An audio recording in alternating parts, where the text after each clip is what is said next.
E se eu lhe apresentar um livro espiritual que não fala de Deus e não fala em oração? Olá, seja bem-vindo, aqui nós estudamos a Bíblia. E hoje eu quero lhe apresentar um livro da Bíblia com essas características, é o livro de Esther.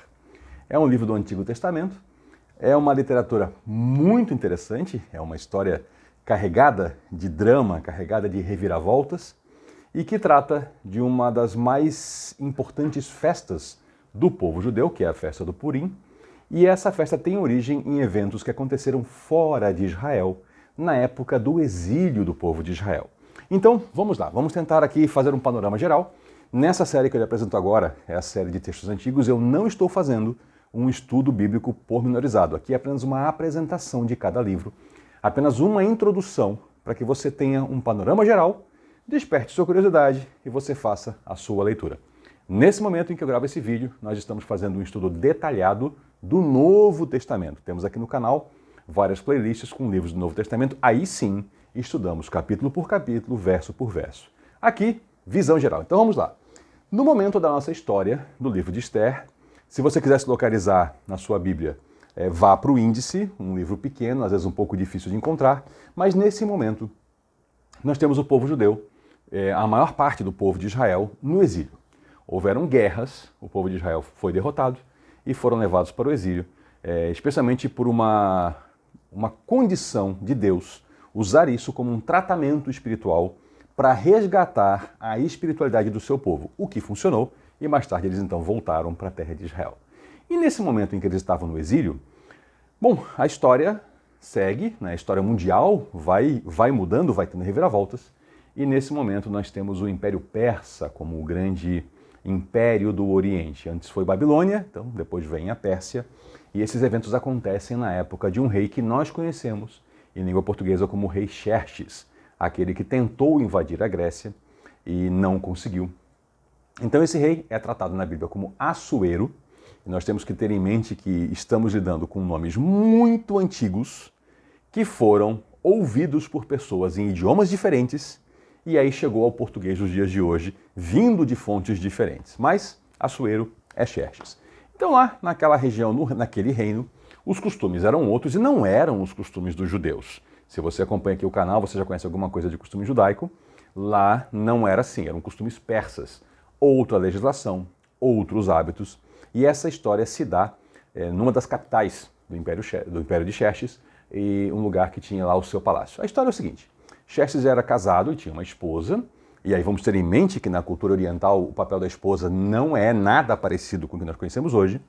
Essa esposa, ou rainha, seria apenas assim uma espécie de preferida dele, aquela escolhida para estar com ele nos banquetes, nos eventos. Mas esses reis da antiguidade, eles tinham às vezes muitas esposas e ainda muitas concubinas, que era uma classificação ainda abaixo de esposa. Então ele tinha lá a sua rainha e ele fez uma festa, uma das muitas festas, para celebrar basicamente a si mesmo, a sua grandeza. Ele era o grande imperador do mundo.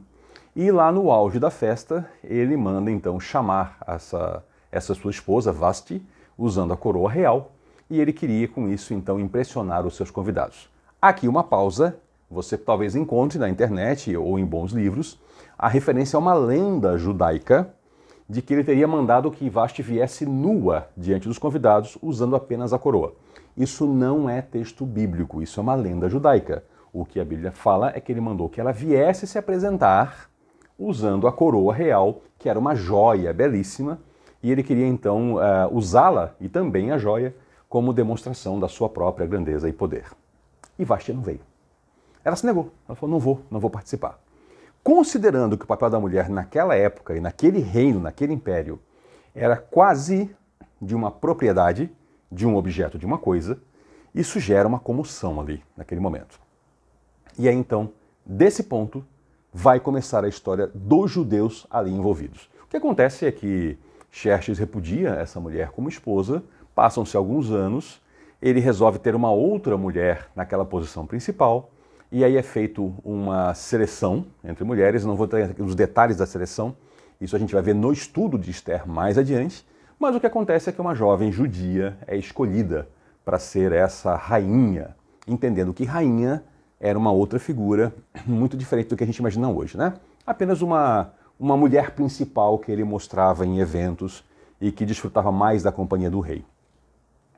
Ela ascende ao trono real e o próprio rei não sabe que ela é judia. Por quê? Porque a Pérsia era formada por uma multidão de povos invadidos. Essa cidade, Suzã, ela fervilhava com gente de outras culturas. Se falavam vários idiomas e dialetos ali dentro, então ela era apenas mais uma de tantos estrangeiros, de tantos povos miscigenados que ali estavam. E eles não faziam muito caso dos judeus, era um povo pequeno, que foi derrotado, não foi nem pela Pérsia, eles já assumiram os judeus quando eles derrotaram a Babilônia, então não fizeram caso da sua nacionalidade. E essa história rola, rola porque ela tem um tio, ela era uma moça órfã, ela foi criada por esse tio. Aí que você encontra em algumas bíblias uma variação de nome, são traduções para o português, eu vou usar aqui Mardoqueu, que é uma tradução uma transliteração mais comum. Você encontra Mordecai, Mortehai, não vou entrar nisso, vamos com Mardoqueu. Esse homem criou essa garota e ele, circulando ali pela área do palácio, ele consegue, por uma casualidade, ele escuta uma trama, um plano de assassinar o rei. Ele está em algum local que não percebem ele escuta isso. Ele, então, faz chegar ao rei, o rei faz uma investigação, descobre uma conspiração realmente no reino e ele executa os conspiradores e a história segue. A história segue. E esse Mardoqueu, ele tem alguma função que a gente não tem clareza, mas ele está ali pela área do palácio, na capital. Existe um primeiro-ministro, um homem chamado Haman, e esse homem, então, ele muito orgulhoso, muito pomposo, era típico, né? O rei era orgulhoso e pomposo, seu primeiro-ministro também era. Ele percebe que existia uma pessoa que não se prostra diante dele. Se prostrar era praticamente um gesto de adoração, né? Era se abaixar até o chão, era aquela coisa bem exagerada. E ele descobre que esse homem, ele era do povo judeu, e que os judeus não se prostravam diante de pessoas, mas apenas diante do Senhor, nosso Deus. E então ele resolve fazer um plano de extermínio daquele povo, que era um povo, como falei, um povo pequeno em relação àquele grande reino. E esse homem que não se prostrava diante dele, quem era? Mardoqueu, que circulava pela área do palácio. Então ele não sabia que ele estava tramando contra o homem que criou a rainha, o pai de criação da rainha. A trama segue, veja que aqui já vão acrescentando elementos de tensão. Esse homem, como primeiro-ministro, ele traça um plano de extermínio total dos judeus. Vai conversar com o rei e fala, tem um povo aqui no reino, um povo que não obedece às leis do rei, são de outros costumes, de outra região. Eu acho que seria conveniente ao rei a gente fazer um extermínio desse povo, tomar todos os bens deles, né? A gente toma esses bens para o Palácio Real. Ele faz até uma proposta ali de que vai pagar um valor, e é toda uma questão mais assim de formalidade, mas enfim, ele convence o rei que o rei não dá muita bola, né? Exterminar um povo pequeno, irrelevante, e o rei fala, tá bom, ele marca a data do extermínio dos judeus. Aqui eu faço uma pausa e um corte para lhe chamar a atenção de algo que eu já tenho apresentado em outros vídeos que tratam de momentos distintos da história judaica, que é Deus, lá atrás na história, chamou um homem chamado Abraão, mudou o nome para Abraão, chamou-o de seu amigo, deu a esse homem a promessa que dele viria uma descendência que abençoaria todas as famílias da terra. E dali viria o Messias, o nosso Salvador, Jesus Cristo. Então Deus forma lá Abraão, depois vem Isaac, depois vem Jacó. Jacó é o mesmo Israel, vira o povo de Israel. Deus entrega uma legislação, cria uma cultura para ali formar o Messias e dali evangelizar o mundo. O que aconteceu? Estamos aqui agora, cristãos, não somos judeus, não somos do Oriente Médio e conhecemos a Cristo. E em diversos momentos da história, tentaram exterminar o povo judeu. Uma tentativa satânica de bloquear o plano de Deus para a salvação universal. O que então acontece? O Senhor intervém. Esse é um dos momentos. Esse é um dos momentos em que tentaram exterminar o povo de Israel. Então, chega esse edito, é uma coisa pública, né? Chega ao conhecimento de Mardoqueu, que tem data marcada para os judeus morrerem no reino todo. As pessoas se animam, porque existia já uma certa uma inimizade de muitas pessoas com os judeus. Os judeus eram prósperos, eram mais saudáveis, e a inveja pega. Então as pessoas se prepararam para aquele grande extermínio, e Mardoqueu corre para a rainha, pede um momento com ela, fala, conta o plano, e diz para ela, olha, você tem que intervir, você tem que falar com o rei. Aí a gente começa a notar como a figura da rainha era muito menos importante do que a gente imagina hoje. Porque ela nos conta um detalhe, que esse detalhe ele é repetido por diversos livros antigos. Ela não tinha acesso ao rei. Ela não morava com o rei. Ela não podia nem mesmo voluntariamente chegar onde estava o rei para conversar com ele. Haveria inclusive uma pena de morte se ela fizesse isso. Era o rei que, quando queria vê-la, mandava chamar. Mas existia uma possibilidade. Se ela entrasse num ambiente onde o rei estava e ele apontasse para ela o cetro real, isso já era um gesto conhecido e significava para a guarda real que ela tinha acesso ao rei. E ela falou, se eu for lá, eu vou morrer. E aí eu quero lhe chamar a atenção agora, eu vou pedir para você abrir sua Bíblia. Você já localizou lá o livro de Esther? Vamos ler esse trechinho juntos. Nós lemos no capítulo 4, a partir do verso 13, Mardoqueu ele envia uma resposta para a rainha. Porque essa conversa aconteceu, ele sai e tal, e tem uma troca de correspondência ali. E é o seguinte, vou ler para você. Não pense que por estar no palácio você escapará, quando todos os outros judeus forem mortos. Se ficar calada num momento como este, alívio e livramento virão de outra parte para os judeus, mas você e seus parentes morrerão. Quem sabe não foi justamente para uma ocasião como esta que você chegou à posição de rainha. E aqui eu quero lhe conectar dessa história com o que nós vivemos, que é o cristianismo, que é a vida das pessoas que seguem a Jesus, os princípios cristãos. Deus age na história. Ele vai agir. Ele tem os seus planos. Ele nos inclui, por maneira bondosa, nos seus planos. Ele permite que eu e você participemos disso, prestando auxílio aos necessitados, prestando socorro a quem precisa, fazendo ações segundo o ensino de Cristo. E aqui nós vemos uma clareza que Mardoqueu tem, em dizer assim, olha, quem sabe não foi para esse momento que você foi colocada nessa posição. Mas se você não fizer nada, Deus continua sendo bom. Ele vai resolver. Mas você vai ter perdido a oportunidade de participar. Eu vejo assim a vida cristã. Nós temos muitas oportunidades dadas por Deus de participar da obra dele. Mas nós não somos essenciais a essa obra. Nós somos apenas convidados a essa obra. Se nós não fizermos nossa parte, o Senhor providenciará que essa parte seja feita por outros. Mas nós perderemos a oportunidade. Quem sabe não foi exatamente para essas horas em que nós vemos uma necessidade que nós podemos suprir, quem sabe se não foi para uma hora dessa que eu e você fomos colocados naquela situação com aqueles recursos. Seja a capacidade de ensinar, a capacidade de confortar, de consolar, de visitar um doente, de fazer auxílio financeiro, de trabalhar em alguma coisa. Precisamos ter isso na mente com clareza. Bom, seguindo nossa história, e aqui eu vou repetir para você, isso aqui é só um resumo, uma introdução, é para lhe despertar a curiosidade. Segue essa história. Então a Esther toma coragem e fala assim, olha, fala para todo mundo jejuar e se preparar, porque eu vou procurar o rei. E aí, algumas traduções, eu conheço uma em língua portuguesa, tem uma falha na tradução. Porque nesse texto escreve jejuar e orar. No original não tem orar, porque não aparece orar, oração, Deus, Senhor. Não tem qualquer referência a isso. E é curioso porque quando você lê essa história, e isso aconteceu comigo, eu já tinha lido o livro de Esther, quando chegou a minha informação de que, olha, não fala em Deus. Eu falei, fala, eu já li. Claro que fala em Deus, fala em oração. E eu voltei para reler o livro e me espantei. Porque o tempo todo no livro de Esther é visível, é um pulsar da presença de Deus e do ambiente de oração. Mas o autor sagrado não escreve essas palavras. Existem duas hipóteses para isso. Uma é que o livro foi feito para circular num ambiente hostil à religião judaica, então com cópias sendo feitas sem citar o Deus de Israel e a oração, que obviamente seria oração ao Deus de Israel, não haveria objeção na circulação dessas cópias. Vamos lembrar que livro naquela época não era um objeto pequeno como esse, que a gente pode carregar numa bolsa, numa mochila, não. Livro, eles eram rolos muito grandes, pesados, normalmente com uma estrutura de madeira para proteger o rolo. Então não era uma coisa que se escondia e se circulava fácil. Não era como hoje, que a gente põe um pequeno telefone celular no bolso e ali carrega uma biblioteca.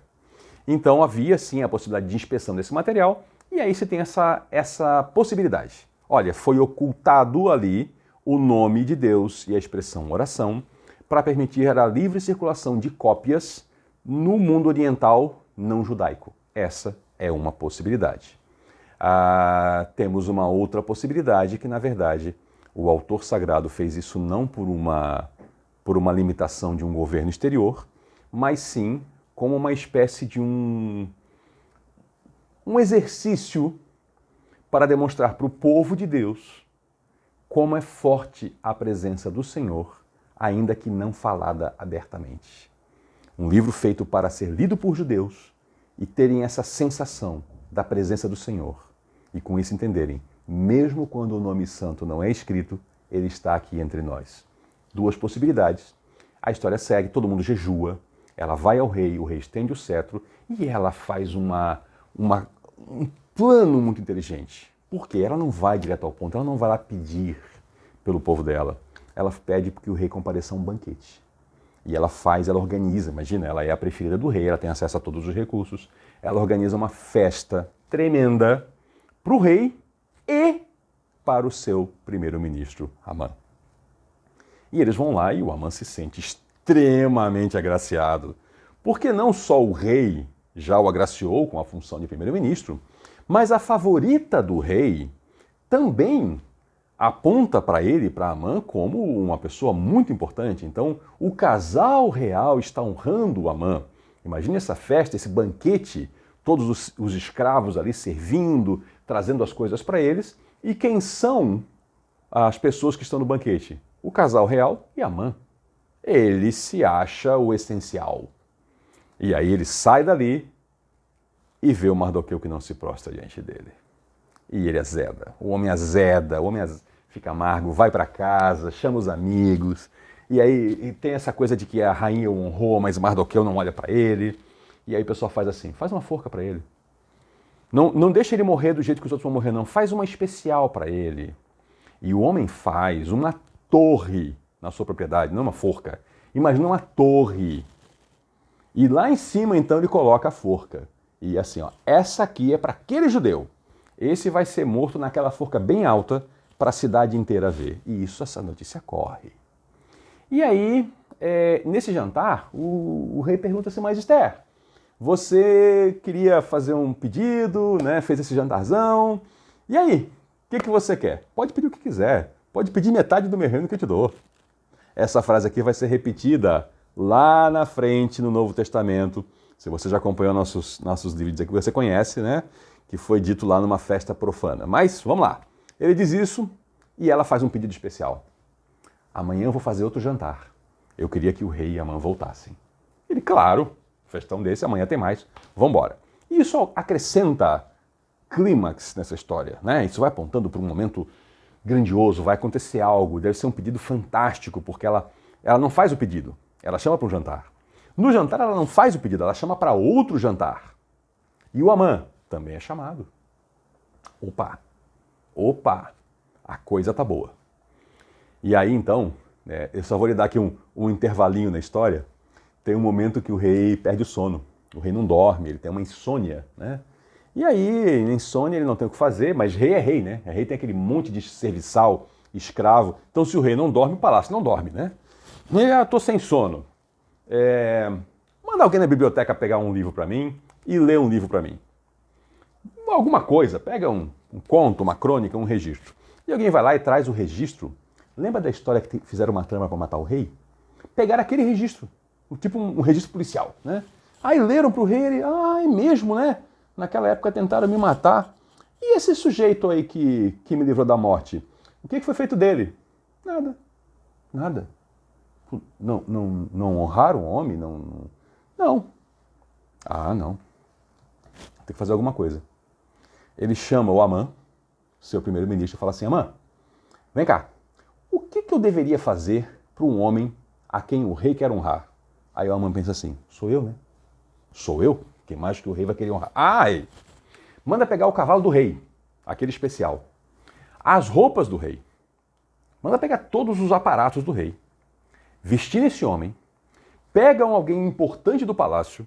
Manda esse alguém puxar o cavalo pela cidade, anunciando, assim faz o rei ao homem a quem ele quer honrar. E ele pensando assim, né? Sou eu. O rei falou, gostei. Pega tudo isso que tu falou, monta tudo isso para o judeu Mardoqueu, e tu vai puxar o cavalo e vai dizer pela cidade toda: assim faz o rei ao homem a quem ele quer honrar. Imagina o estado do Amã.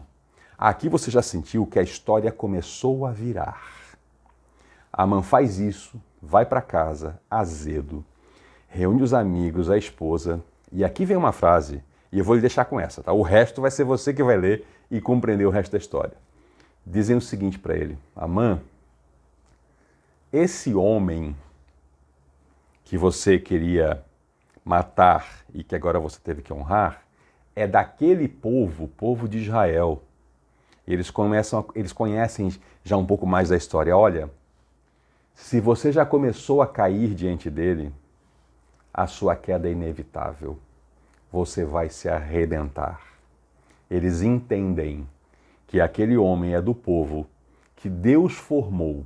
Eles podem não saber sobre o Messias, mas eles conhecem a história de Israel e que todo mundo que se levantou para extermínio de Israel se arrebentou. Aqui eu lhe deixo. Aqui você vai seguir a história, vai ler sobre o segundo banquete, que é dramático, e as consequências e o desenrolar da história. Isso muda a história do povo de Israel, é daí que vem a festa do Purim, e aí tem muita coisa importante que acontece, e disso Deus salva seu povo, a história segue até chegar em Jesus e até chegar em nós. Então, nesse livro, é uma história fantástica, é uma história dramática, tem reviravoltas, se passa fora de Israel, tem costumes que nós não conhecemos, não entendemos bem, porque são dos persas antigos, termos que são típicos de época, mas é uma história que, novamente, aponta para o Messias, aponta para a chegada de Jesus. E assim nós lemos o Antigo Testamento, como uma obra maravilhosa, como uma história, como um desenrolar de um plano de Deus, uma revelação progressiva para chegar em Jesus. Então, nessa época, eles não tinham a plena revelação de Deus. Inclusive, tem algumas expressões no livro que você vai contrastar com o ensino de Jesus. Você fala assim, poxa, mas isso aqui não bate com o ensino de Jesus. Realmente, são práticas dos judeus que ainda não estavam completadas pelo ensino do Messias. Tem isso, e tem isso ao longo do Antigo Testamento, mas é uma porção maravilhosa das Escrituras, merece ser lida com cuidado, com atenção e com esse detalhe. Você não encontra o nome, a expressão ou o título do Senhor nosso Deus no livro todo, mas ele se faz presente, nitidamente presente, escancaradamente presente no livro todo, ao ponto que você lê, muita gente na história aconteceu isso, leu e fala, não, mas eu tenho certeza que eu li aqui falar em Deus. E aí a pessoa volta investigando o livro e descobre que não está lá. Não escrito, mas como nós dizemos, está nas entrelinhas. Muito obrigado por nos acompanhar até aqui. Volte na próxima. Leia sua Bíblia, estude sua Bíblia. Leia também o Antigo Testamento. Não perca essa riqueza toda. E nos acompanhe aqui nos vídeos semanais do nosso canal, que nesse momento em que eu estou gravando, estamos no Novo Testamento. Quem sabe, quando você estiver vendo isso, nós já estejamos lá no Antigo Testamento. Quem sabe esse aqui seja apenas o vídeo introdutório ao estudo completo de Esther, que talvez já esteja disponível, mas dê uma geral aqui no canal, tem muito material para acrescentar conhecimento à sua vida. Volte na próxima, até lá!